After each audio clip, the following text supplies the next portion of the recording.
Hello everyone, আজকে আমাদের যেমন কোয়েশ্চেন আনসারের সিরিজ চলছিল তেমন ভাবেই অফ স্টাডিজের আরেকটি ইম্পর্টেন্ট ক্লাস তোমাদের করিয়ে দেব। আজকে করাবো আরেকটি খুবই গুরুত্বপূর্ণ প্রশ্ন এবং তার উত্তর খুব সহজ সরল ভাষায়। Of studies by Francis Bacon, তার থেকে আজকে করাবো what does Bacon mean, Bacon কি বোঝাতে চেয়েছেন by studies serves for delight, study ডিলাইটের জন্য, for ornament and for ability. এই লাইনটা কিভাবে অ্যাপ্রোপ্রিয়েট হয়েছে, কিভাবে ডেসক্রাইব করেছে Bacon in his essay of studies, সেটা আমাদের কিন্তু আজকে আলোচনা করে নিতে হবে এই কোয়েশ্চেনের আনসারে। কোয়েশ্চেনের আনসারটি যেমনভাবে প্রত্যেকটি আনসারই আমি খুব সহজ সরলভাবে করাতে থাকি, আজকের কোয়েশ্চেনের আনসারটাও কিন্তু খুব সহজ সরলভাবে তোমাদের করিয়ে দেব। কোনো জটিলতা এই কোয়েশ্চেনের আনসারের মধ্যে থাকবে না, সহজ বাংলা করে কোয়েশ্চেনের আনসারটা বুঝিয়ে দেব। এবং এই হচ্ছে তোমাদের কোয়েশ্চেনের আনসার। দেখো এই আনসার, এটা ফার্স্ট পেজ এবং এটা সেকেন্ড পেজ। এই আনসারটা কিন্তু তোমরাও একটু দেখে নাও। এই হচ্ছে গিয়ে কোয়েশ্চেনের আনসারটা এটা, এবং এই কোয়েশ্চেনের আনসারটা সহজ সরল ভাবে একদম গাইড অনুযায়ী 600 ওয়ার্ডের মধ্যে কিন্তু লেখা, 15 মার্কসের একটা কোয়েশ্চেন। এবং এই কোয়েশ্চেনটা যদি প্রপারলি এই আনসারটা যদি লিখতে পারো তাহলে কিন্তু আমি অ্যাসিওর করতে পারি 70 to 80% নাম্বার কিন্তু ইজিলি ক্যারি করবে। একটু নির্ভুল লিখতে হবে, একটু প্র্যাকটিস করতে হবে, এটাই হচ্ছে বড় ব্যাপার। কোয়েশ্চেনের আনসারটা এবার আমরা তাহলে আলোচনা করে নেব। আর তোমাদের একটু বলে রাখি, যারা ভিডিওতে তোমরা প্রথমবার আমাকে আজকে দেখছো তারা জেনে রাখো এই চ্যানেলে আমি প্রতিনিয়ত ইংলিশ অনার্স রিলেটেড বিভিন্ন টপিক, কোয়েশ্চেন, এভরিথিং সব কিছু আলোচনা করতে থাকি। সুতরাং প্লে লিস্টে গিয়ে চ্যানেলের তোমরা দেখতে পারো যে আগে যে সমস্ত আলোচনা করা রয়েছে, কোয়েশ্চেন আনসার ডিসকাশন সমস্ত দেখতে পারো। আজকের ক্লাসটা কমপ্লিটলি করো। যদি মনে হয় ক্লাসটি ভ্যালুয়েবল তাহলে অবশ্যই সাবস্ক্রাইব করে চ্যানেলটি নিজের সংগ্রহে রেখো এবং বন্ধু বান্ধবদের জানিও। এবং যদি তোমাদের নোটসের প্রবলেম হয়, অনেকের কাছ থেকেই কমপ্লেন পাই যে সঠিক নোটসের অভাবে নাম্বার ভালো উঠছে না।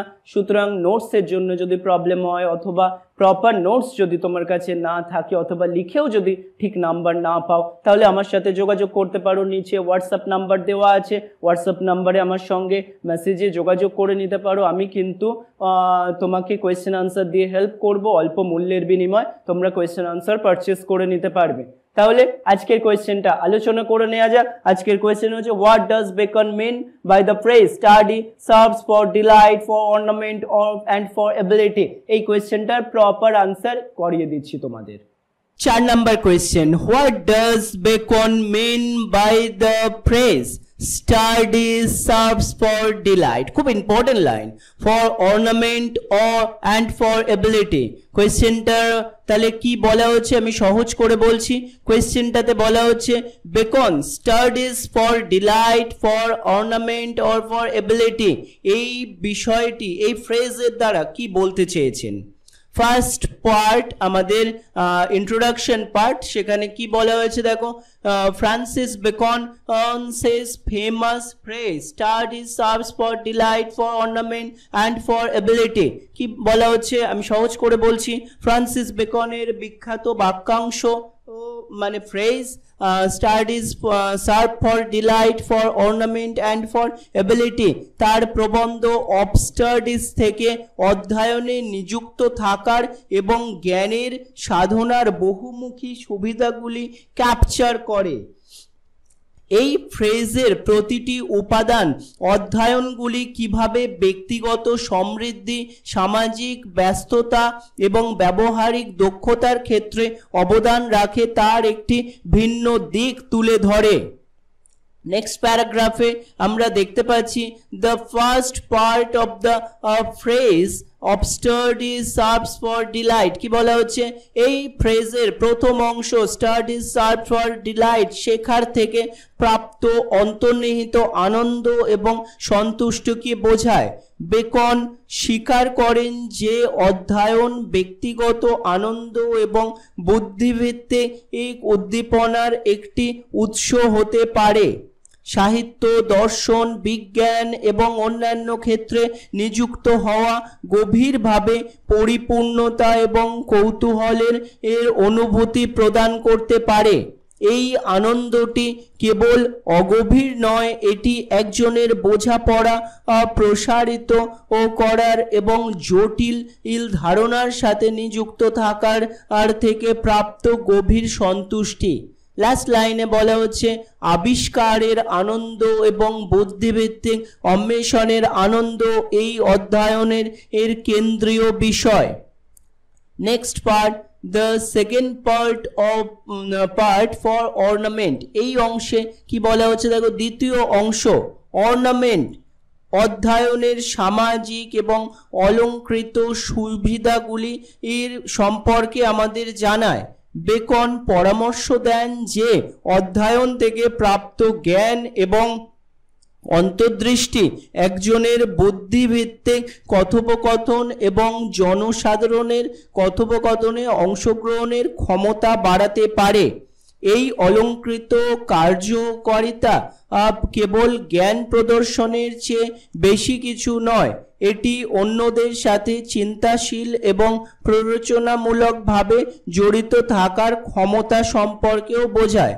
কথোপকথনে ঐতিহাসিক ঘটনা, দার্শনিক ধারণা বা বৈজ্ঞানিক নীতিগুলি উল্লেখ করার ক্ষমতা একজনের যুক্তিগুলিকে আরও আকর্ষণীয় করে তুলতে পারে এবং সামাজিক এবং পেশাগত প্রসঙ্গে একজনের উপস্থিতিকে আরও সম্মানিত করতে পারে। লাস্ট লাইনে বলা হয়েছে অতএব এই স্টাডিজ ইজ এমন একটি বুদ্ধিভিত্তিক অলঙ্কারের রূপ হিসাবে কাজ করে যা যোগাযোগ এবং সামাজিক মিথস্ক্রিয়া বৃদ্ধি করে। নেক্সট পার্টে the third part of the phrase for ability অংশে কি বলা হয়েছে দেখো, এই ফ্রেজের তৃতীয় অংশ এবিলিটি বা দক্ষতা এবং দক্ষতা বিকাশে অধ্যয়নের ব্যবহারিক প্রয়োগগুলিকে হাইলাইট করে। বেকন যুক্তি দেন যে অধ্যয়ন ব্যক্তির কার্যকর সমস্যা সমাধান, সিদ্ধান্ত গ্রহণ এবং পেশাদারী কর্মক্ষমতার জন্য প্রয়োজনীয় সরঞ্জামগুলি দিয়ে সজ্জিত করে। অধ্যয়নের এই দিকটি বিভিন্ন ক্ষেত্রে একজনের দক্ষতাকে উন্নত করার জন্য জ্ঞান ব্যবহার করার বিষয়ে ব্যবহার করা হয়।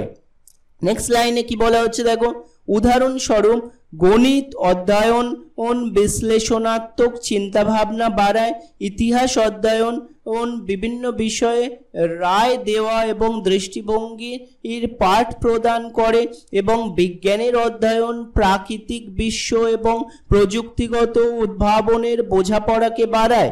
এই ক্ষমতাগুলি কাল্টিভেট করে ব্যক্তির মধ্যে তাদের ব্যক্তিগত এবং পেশাদার জীবনে আরও সক্ষম এবং কার্যকর হয়ে উঠতে গুরুত্বপূর্ণ ভূমিকা পালন করে। নেক্সট প্যারাগ্রাফে দেখো আমরা দেখছি বেকনস ফ্রেজ অলসো আন্ডারস্কোরস। কি বলা হচ্ছে, বেকনের এই ফ্রেজ অধ্যয়নের প্রতি একটি ভারসাম্যপূর্ণ পদ্ধতির গুরুত্বও তুলে ধরে। নেক্সট লাইনে বলা হচ্ছে তিনি অন্যদের খরচে যে কোনো একক দিকের উপর অতিরিক্ত জোর দেওয়ার বিরুদ্ধে সতর্ক করেন। উদাহরণস্বরূপ অধ্যয়নের আনন্দের উপর মনোনিবেশ করা ব্যবহারিক ক্ষমতার অভাবের দিকে পরিচালিত করতে পারে, যেখানে অলঙ্করণের উপর জোর দেওয়া গভীর ব্যাপার ছাড়াই পৃষ্ঠত্ব জ্ঞান হতে পারে। নেক্সট লাইনে বলা হচ্ছে একইভাবে শিক্ষার আনন্দ এবং সামাজিক সুবিধাগুলিকে বিবেচনার মধ্যে না নিয়ে সক্ষমতাকে অগ্রাধিকার দেওয়া একজনের শিক্ষাকে নিছক উপযোগী এবং অনুপ্রাণিত করে তুলতে পারে। বেকন একটি সামগ্রিক পদ্ধতির পক্ষে কথা বলেন যা একটি ভালো ওয়েল রাউন্ডেড এবং পূর্ণ বৃত্তিমূলক জীবনের অর্জন, বৃত্তিমূলক জীবনই বলা যেতে পারে, বা বুদ্ধিভিত্তিক জীবনের অধ্যয়নের জন্য এই তিনটি দিক হলো আনন্দ, অলংকার এবং দক্ষতাকে একত্রীভূত করা। নেক্সট প্যারাগ্রাফে দেখো বলা হচ্ছে ফার্দারমোর বেকনস ফ্রেজ রিফ্লেক্ট, বেকনের এই অতিরিক্তভাবে আরও বলা যেতে পারে বেকনের এই ফ্রেজটি রিফ্লেক্ট করছে রেনেসাঁর মানবতাবাদী আদর্শগুলিকে, যা শিক্ষার মাধ্যমে ব্যক্তিদের বিস্তৃত এবং ভারসাম্যপূর্ণ বিকাশকে জোর দেয়। রেনেসাঁ এমন একটি সময় ছিল যা ব্যক্তিগত ও বৃদ্ধি, এই সাংস্কৃতিক সমৃদ্ধি এবং ব্যবহারিক প্রয়োগের জন্য জ্ঞানের সাধনাকে উদযাপন করে। বেকনের মতামতের এই আদর্শগুলির সাথে সামঞ্জস্যপূর্ণ অধ্যয়নের ধারণাটি প্রচার করে এবং সমগ্র ব্যক্তিকে উন্নত করা উচিত বলে মনে করে। লাস্ট লাইনে বলা হচ্ছে তাদের বুদ্ধিভিত্তিক, সামাজিক এবং ব্যবহারিক ক্ষমতাগুলিকে অবদান রাখাও উচিত ছিল। ইন কনক্লুশন, লাস্ট প্যারাগ্রাফে আমরা কনক্লুশন সেকশনে দেখছি ইন কনক্লুশন যেটা বলা হচ্ছে উপসংহারে বেকনের এই যে phrase study serves for delight, for ornament and for ability, অধ্যয়নের বিভিন্ন সুবিধাকে ঘিরে রেখেছে। এটি বুদ্ধিভিত্তিক বাস্তবতার আনন্দ, ভালো পড়াশুনো করে সামাজিক এবং অলংকার শাস্ত্রীয় সুবিধা এবং শেখার মাধ্যমে অর্জিত ব্যবহারিক এই দক্ষতাগুলিকে হাইলাইট করে। শিক্ষার প্রতি একটি ভারসাম্যপূর্ণ পদ্ধতির এর পক্ষে কথা বলে। বেকন এই দিকগুলিকে একত্রীভূত ও করার গুরুত্বের ওপর জোর দিয়েছেন, যাতে একটি ভালো বা ওয়েল রাউন্ডেড এবং সক্ষম ব্যক্তি কাল্টিভেট করতে পারে তার মধ্যে যে ট্যালেন্ট, যেগুলো অধ্যয়নের এই সামগ্রিক দৃষ্টিভঙ্গি আজও প্রাসঙ্গিক রয়ে গেছে। সেই জন্যই তোমাদের টেক্সটে কিন্তু এটা দেওয়া হয়েছে। ব্যক্তিগত এবং সামাজিক এই উন্নয়নে শিক্ষার আর স্থায়ী মূল্যকে জোর দেওয়া হয়েছে আরো অনেক বেশি। এই ছিল আমাদের আজকের question. And why does Bacon mean by the phrase study serves for delight, for ornament and for ability? এই লাইনটা তুলে কিন্তু খুব কোয়েশ্চেন আসে, সুতরাং এই কোয়েশ্চেনটা কিন্তু আমাদের খুব ভালো করে রেডি করে নিতে হবে। আশা করি কোনো প্রবলেম তোমাদের এই মুহূর্তে আর নেই। যদি প্রবলেম থাকে আমাকে কিন্তু নেক্সট ক্লাসে বলতে পারো।